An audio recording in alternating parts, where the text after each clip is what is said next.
இனிய காலத்தில் இருந்து பேசுகிறேன்.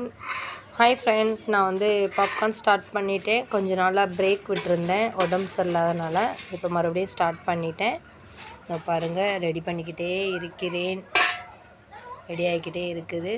எங்கள் ஊரில் வந்து கிளைமேட் சரியில்லை. ஸோ என் பசங்களாம் விளாண்டுட்ருக்காங்க. நீ ஸ்கூலில் வேறு லீவ் விட்டுட்டாங்க. ஸோ அதனால் வேலை கொஞ்சம் ஃபாஸ்ட்டாக ஓடிக்கிட்டு இருக்குது.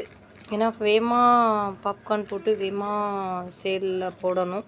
ஏன்னா மழை டயத்தில் வந்து என்னோடய பாப்கார்ன் வந்து கொஞ்சம் ரீச் ஆகும். பசங்க எல்லா குட்டீஸுமே வந்து பாப்கார்ன் எதிர்பார்த்துருப்பாங்க. நம்ம ஏரியாக்குள்ளே போன உடனேயே பாப்கார்ன் பாப்கார்ன் பாப்கார்ன் சவுண்டு வந்துகிட்டே இருக்கும். பசங்க எல்லோரும் எனக்கு பிளெஸ்ஸிங் கொடுத்துட்டே இருப்பாங்க. ஓகே ஃப்ரெண்ட்ஸ், நான் ஒரு நாள் விளாக் போடுறேன். என்னோடய பாப்கார்ன் சேல்ஸ் போகும்போது வீடியோ பிடிச்சிருந்தா ஷேர் பண்ணுங்கள், லைக் பண்ணுங்கள், கமெண்ட் பாக்ஸில் கமெண்ட் பண்ணுங்கள்.